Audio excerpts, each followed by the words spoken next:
Online class में आपका स्वागत है। आज जैसा कि आप सभी को मालूम है, हम प्राप्ति भुगतान खाते को पढ़ रहे हैं और प्राप्ति भुगतान खाते को हम समझ चुके हैं। उसका फॉर्मेट आई होप आप सभी ने अच्छे तरह से याद कर लिया होगा और उसके सारे क्वेश्चंस आंसर भी आपने कर लिए होंगे। अब हम इस सीरीज़ में नेक्स्ट जो है आपका रिसिप्ट्स और पेमेंट अकाउंट के बारे में इनकम एंड एक्सपेंडिचर अकाउंट्स के बारे में आज सवाल करेंगे। इनकम और एक्सपेंडिचर का जो चैप्टर है उसमें कुछ फॉर्मेट्स दिए हुए हैं और मुझे उम्मीद है कि आपने सभी फॉर्मेट्स जो है याद कर लिए होंगे। तो आज हम इनकम और एक्सपेंडिचर अकाउंट के बारे में अध्ययन करते हैं और इसकी शुरुआत करने के लिए हम सबसे पहले इसका एग्जाम्पल नंबर 5 आपकी जो बुक्स में दिया हुआ है, नवचेतना क्लब का जो सवाल है आपका, उसको हम सॉल्व करेंगे। तो चलिए स्टार्ट करते हैं। नवचेतना क्लब का सवाल जिसका हमको इनकम और एक्सपेंडिचर अकाउंट बनाना है। क्लियर? देखिए, नवचेतना क्लब के निम्नलिखित प्राप्ति भुगतान खाते से 31/12/2017 को समाप्त होने वाले वर्ष के लिए प्राप्ति भुगतान खाता बनाइए। चलिए, यहाँ पर आपको प्राप्तियाँ दे रखी हैं और आपको भुगतान दे रखा है। देखिए, प्राप्ति भुगतान खाता दिया हुआ है। पहले हमने कैश बुक से प्राप्ति भुगतान खाता बनाना सीखा। अब हम प्राप्ति भुगतान खाते से क्या बनाएंगे? इनकम और एक्सपेंडिचर अकाउंट। ओके, तो हम इसके प्राप्ति पक्ष में देखते हैं। प्राप्ति पक्ष में देखते हैं, हम दे रखा है हमको सबसे पहला रोकड़ बाकी 1/7/2017 को 240 रुपये। वार्षिक चंदा जो आपको दे रखा है सब्सक्रिप्शन, ईयरली सब्सक्रिप्शन 342।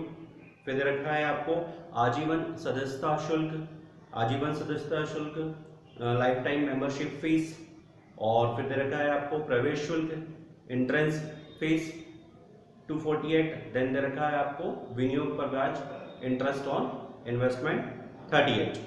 इसके बाद हम इसकी जो है भुगतान पक्ष की ओर जाते हैं। तो भुगतान पक्ष में आपको सबसे पहला दे रखा है उपस्कर का मतलब होता है फर्नीचर।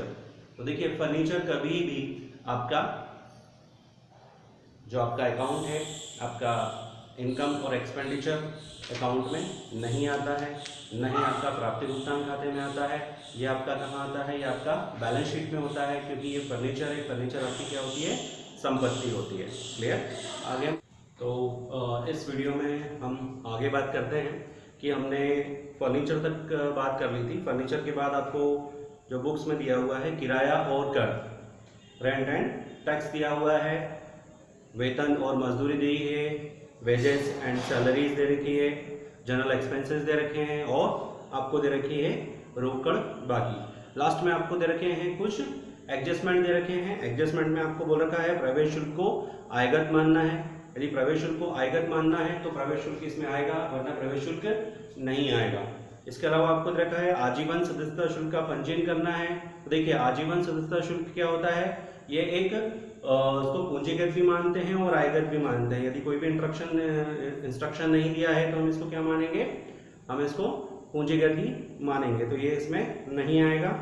फर्नीचर पर 10% का डेप्रिसिएशन लगाना है। फर्नीचर बैलेंस शीट में जाता है पर डेप्रिसिएशन खर्चा होता है और खर्चों को हम एक्सपेंडिचर में लिखेंगे। नेक्स्ट हम आगे बढ़ते हैं। इसमें जनरल एक्सपेंसेस जो दे रखे हैं आपको, इसमें आपको 40 रुपीज़ का आउटस्टैंडिंग दे रखा है। तो देखिए, हमने रिसिप्ट्स और पेमेंट अकाउंट में कोई भी एडजस्टमेंट नहीं करे थे, पर अब सारे एडजस्टमेंट हमको कहाँ करना पड़ेंगे? आपके एक्सपेंडिचर्स और इनकम अकाउंट में आपको एडजस्टमेंट सारे करना पड़ेंगे। चलिए, इसका सॉल्यूशन हम करते हैं, स्टार्ट करते हैं। तो देखिए, सबसे पहले हमें प्राप्ति भुगतान खाता दे रखा है। प्राप्ति भुगतान खाते से हमको क्या बनाना है? इनकम और एक्सपेंडिचर अकाउंट। तो फॉर्मेट बनता है आपका इनकम और एक्सपेंडिचर अकाउंट, नवचेतना क्लब, ठीक है, for the year ending 31 December 2017। Format जो रहता है इसका डेबिट साइड है, डेबिट साइड में, और ये इसका क्रेडिट साइड है। डेबिट साइड में एक्सपेंडिचर, अमाउंट, इनकम और अमाउंट, जितने भी एक्सपेंडिचर हैं वो सब 2 में आएंगे और जितने भी इनकम्स हैं वो सारी की सारी कहाँ आएंगी? बाय साइड में आएंगी। चलिए, हम इसको स्टार्ट करते हैं। तो यहाँ हमको दे रखा है सबसे पहले रोकड़ बाकी, इसके प्राप्ति पक्ष में।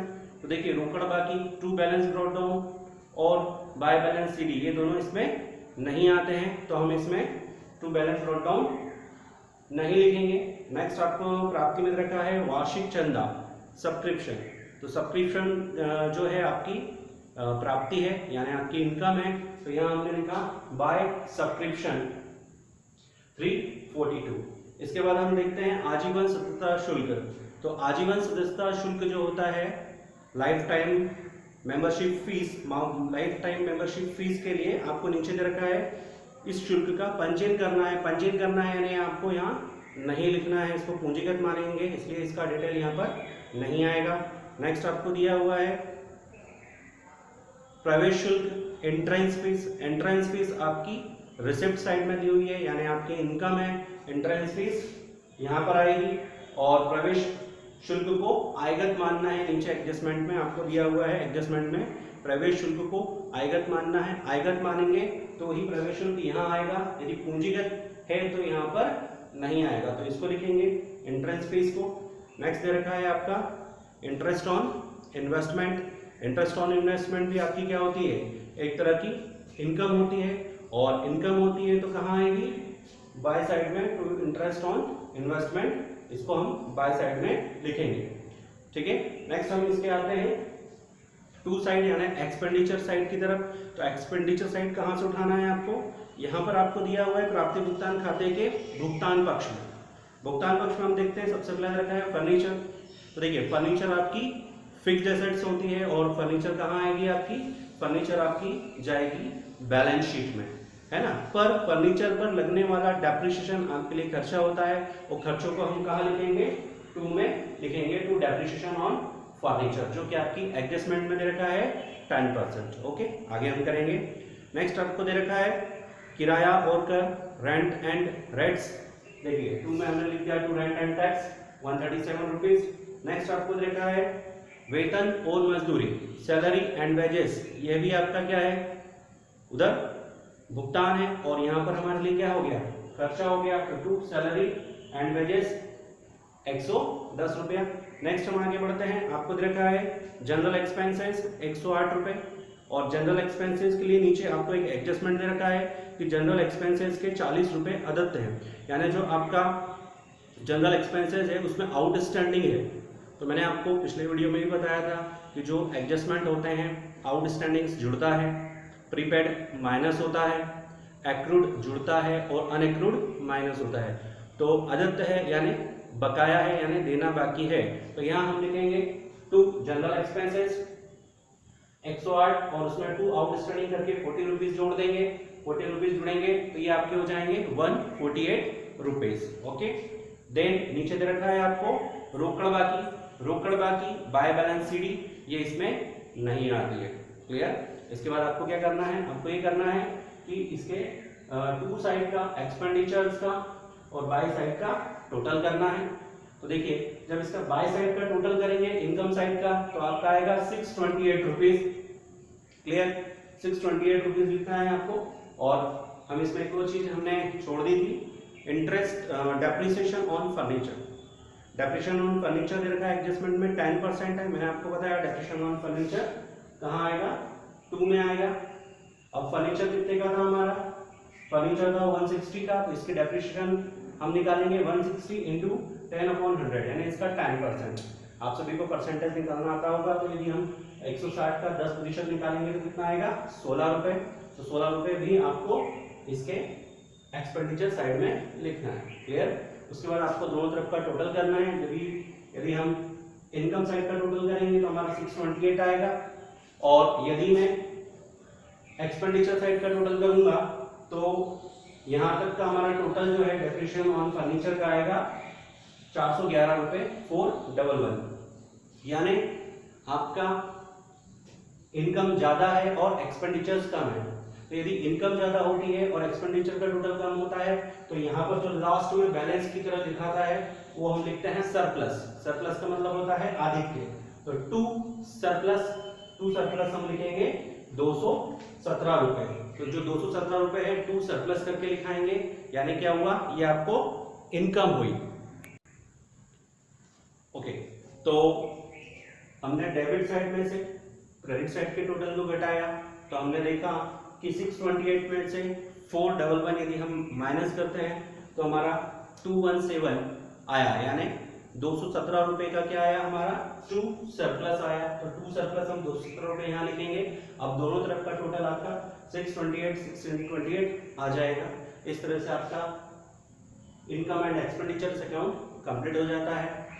ठीक है, यदि इसका अपोजिट होता, यदि आपकी एक्सपेंडिचर साइड बड़ी होती और आपकी इनकम साइड छोटी होती, यानी एक्सपेंडिचर का टोटल ज्यादा होता और इनकम का कम होता, तो आपको सरप्लस की जगह बाय डेफिसिट आता, यानी आपको कमी पड़ती और आप यहाँ पर लिखते बाय डेफिसिट, जितना बैलेंसिंग होता यहाँ पर इसको लिखते, फिर दोनों साइड का टोटल बराबर होता है। ये किस कंडीशन में होगा? जब आपका एक्सपेंडिचर बड़ा होगा और इनकम छोटी होगी। अभी की कंडीशन में क्या हुआ? अभी कंडीशन में ये हुआ कि हमारी इनकम क्या थी? ज्यादा थी और एक्सपेंडिचर्स क्या थे? कम थे, तो हमारे को क्या आया? सरप्लस आया। क्लियर? तो हम जब इनकम और एक्सपेंडिचर अकाउंट्स करते हैं तो सरप्लस हो, लास्ट में डेफिसिट निकालते हैं और यह इसको हम आय का व्यय पर आधिक्य और व्यय का आय पर आधिक्य कहते हैं। आपको सरप्लस और डेफिसिट से ध्यान रखना है। तो इस क्वेश्चंस में हमने इनकम और एक्सपेंडिचर अकाउंट कंप्लीट किया। ये आपकी बुक्स का एग्जाम्पल्स नंबर 5 है और आप इसी एग्जाम्पल्स के आधार पर आगे के और एग्जाम्पल्स और illustrations questions then practical questions भी आप कर सकते हैं। मुझे उम्मीद है कि आपको ये इलिस्ट्रेशन अच्छी तरह से समझ में आया होगा। यदि फिर भी आपको नहीं आया हो तो आप हमको व्हाट्सएप नंबर पे कॉल कर सकते हैं, कमेंट बॉक्स में कमेंट्स कर सकते हैं। और यदि आपको फिर भी कुछ प्रॉब्लम है तो मेरा कहना है कि आप इस वीडियो को दोबारा से देखें, दोबारा समझें, पॉज करके वापस इसको रिवाइंड करके देखें। 2-3 बार आप इसको देखेंगे तो आपको डेफिनेटली समझ में आ जाएगा, क्योंकि ये हमारा सेकेंड स्टेप होता है। पहले हमने कैश बुक से रिसिप्ट्स और पेमेंट अकाउंट बनाना सीखा, फिर रिसिप्ट्स और पेमेंट अकाउंट से हम दूसरा क्या सीख रहे हैं? इनकम और एक्सपेंडिचर्स अकाउंट। तो उम्मीद है आप सभी स्टूडेंट्स को ये वीडियो समझ में आया होगा, है ना। और इसके आगे के सवाल जो है हम आपको नेक्स्ट वीडियो में डिस्कस करेंगे। तो आगे आपसे फिर मुलाकात होगी नेक्स्ट वीडियो में। Thank you very much, thanks for watching.